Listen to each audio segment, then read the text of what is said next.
Okay, we're ready to put the motor back together.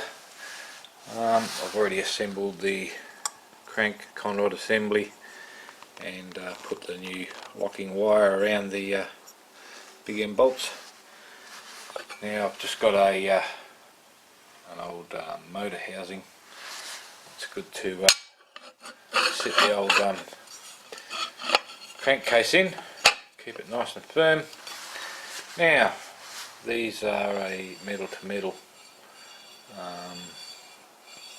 joint, in other words no gasket on the crankcases.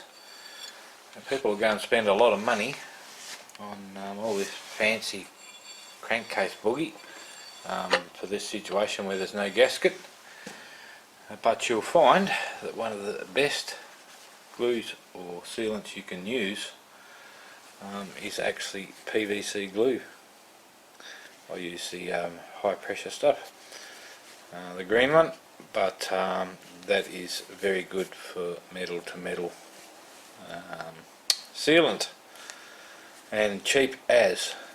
This bottle will do oodles, so about $5, and it works very well. So we're going to go ahead and drop our crank in and put the casings together, and then we'll go ahead and fit the barrel back on, which you can see is also nicely painted up. I was going to leave them nice shiny aluminium, but I decided to paint them in silver engine paint, which is fairly heat tolerant, just so as the salt air and salt water doesn't attack the aluminium and turn it all nice and white and powdery. So we gave it all a paint job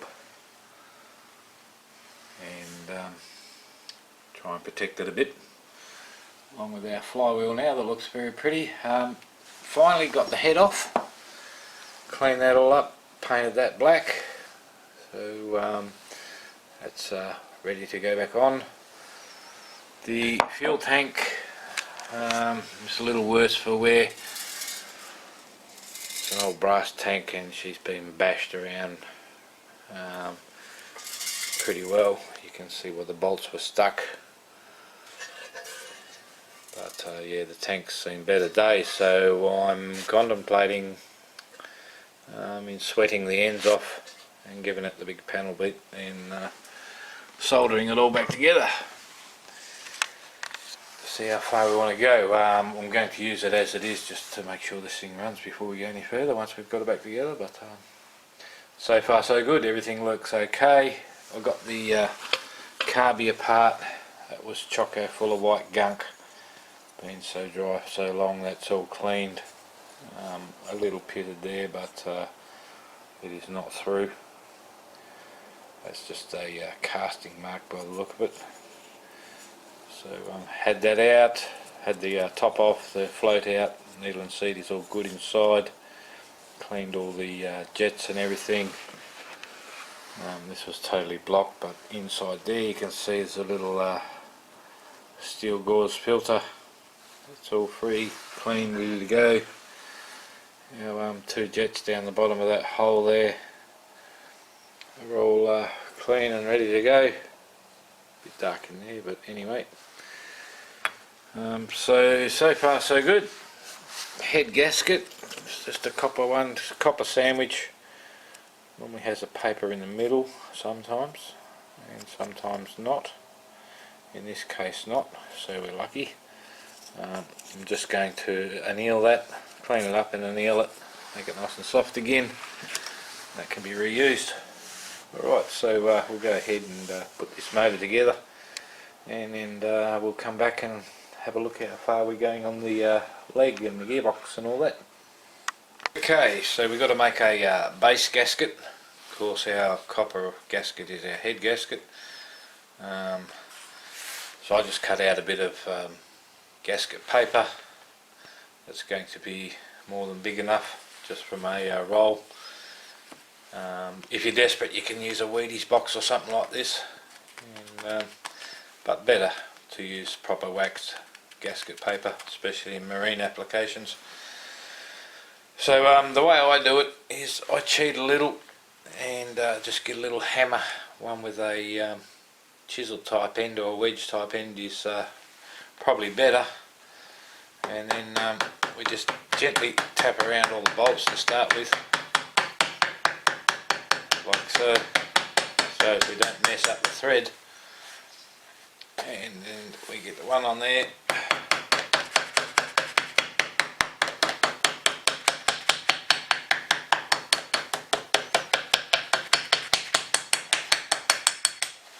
Don't belt the crap out of it, otherwise you will burr the threads over, of course. But I'll have to lift that one back up a bit. Same on the other two.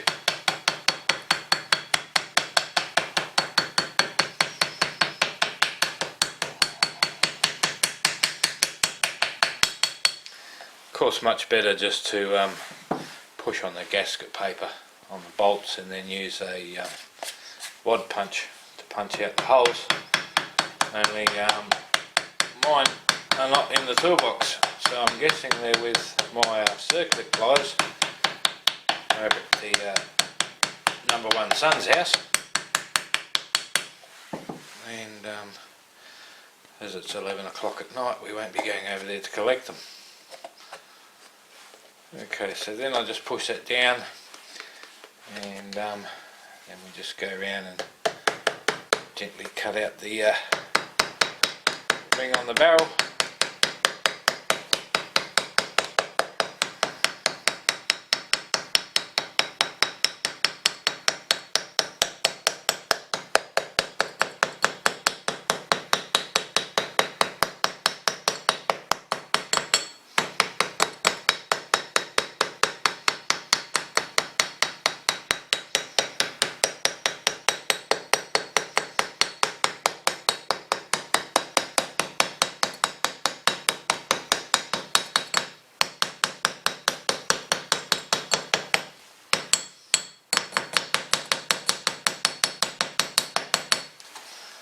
Like so.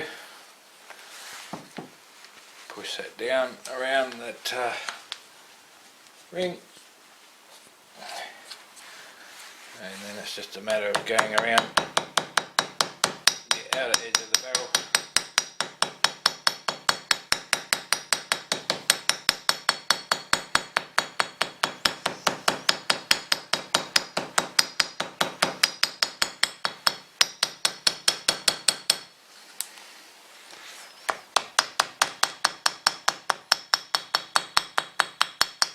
I say nice and gentle so you don't burr anything over or break anything.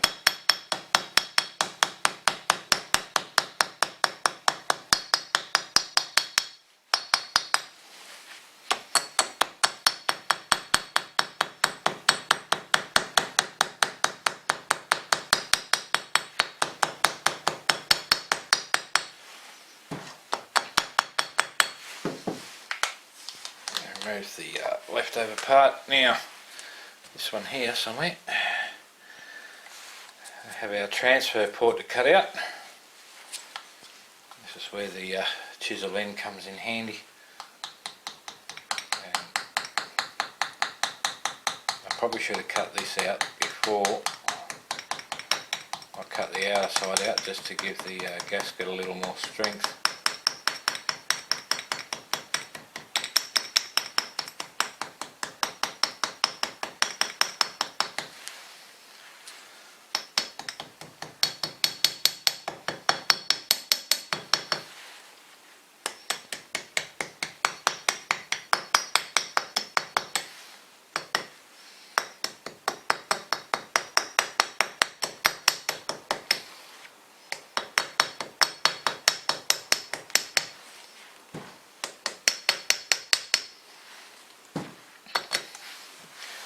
Then we find our little screwdriver, it's over here, and get that bit out,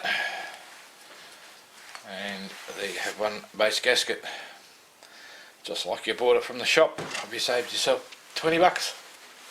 So that's how we, well, that's how I cut gaskets out anyway, and they always turn out nice and neat. So no need to go and spend money, just a little bit on a roll of gasket paper and you can pretty much well make all your gaskets. like this.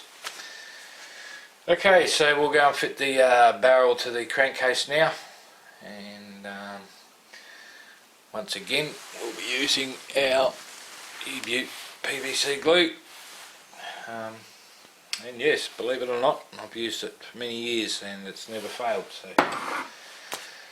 very cheap gasket cement, that stuff, and very strong. Alright, we'll come back when the barrel's on the motor, and we'll have a bit of a look-see. Okay, so our gasket has been annealed. It's very soft now. How do I do that? I'll just put this on the gas cooktop stove and wait for the flames to turn green, and you'll see pretty little blue colours going through your copper, and then you just drop it in some cold water. And it also cleaned it up fairly well as well. So ready to go on. Just a point to make here: when you put the piston back on the conrod, make sure you have it the right way. This one has a big slope on the top of the piston, and that slope always points down to the exhaust port. So when the explosion is pushing down and it goes, the piston reaches the exhaust port, it all goes shooting out there, and our new charge is sent up through the transfer port, hits this back lip on the piston and gets pushed up towards the head. So it's what they call a loop charge system. Very effective in the day, but they don't use that any longer, as they've gone to reeds and all that sort of rubbish. But this is simplicity, and they don't come much simpler than this. No reed valves, no crank seals, nothing. Okay, so I'm going to go ahead and put the head back on, and that'll be our motor back together, other than the points in the flywheel, which I've already gone through and cleaned. And points are nice and clean. Our coil core is nice and clean, had a bit of rust on it, and of course our flywheel's all done, ready to go on. So we'll come back when it's all assembled. Okay, so our motor's all back together, other than the carby. I'll put that on last. Testing for spark. If it's reasonably light and hard to see the spark, I do it like this. Just come out with a high tension lead into the high tension side of the spark plug, and then just a clip lead on the ground side of the spark plug through a neon, and then back to ground of the motor. So when we turn it over, we can see we have plenty of spark there. Of course, because the neon wouldn't light up unless there was a spark jumping across our gap. And I can see it without the neon, but just to show you, you don't need to go and buy an expensive light. Just a little 20-cent neon will do the job. That one's only 80 volts. So no problem there. Sparks are all good. Plenty of crankcase compression on it. So I'll stick the plug back in, and that'll be that done, and then we'll go and start work on the leg. So our transom bracket, gearbox and leg all cleaned up, painted, ready to go back together. Short of getting this re-chromed, that's about as good as we're going to get it. So I'm not going to get it re-chromed. I may wipe it down a bit later and give it a paint job, but I think I'll just leave it the way it is at the moment. One thing left to go, and that is the propeller, which we'll do now, and of course our fuel tank, which we're not going to worry about at the moment. So I'll go ahead and do the prop, and then we can reassemble all this. Well, we're all done, other than the fuel tank. I'll have to work on that. Total time 9 hours 20 minutes. We don't have the prop on yet because the paint's still drying. But does it run? Well, now we need a large bucket of some description to put it in and fill it up with water, and we'll give it a try. So now we just got to find ourselves a large bucket.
And that's that. Just a sneak peek at our next project, another restore, an old diesel motor of some description. I can't quite read the name, I don't know what it is. If you can read that, you're doing better than me. It's got a K and an I and an L and another K, something like that. Number there, and some sort of VIN plate. Has no compression, so it's going to be a complete strip rebuild from the ground up. And this one here we're going to hook a 200 amp 12 volt alternator to, and see if we can get it running on old sump oil, as we have hundreds of litres of it at work that we have to pay to get rid of. So why not use it? Save money, not only not having to pay for fuel for our motor here, but also not having to pay for someone to come and remove the old sump oil from work. Should be fun, so we'll see you then.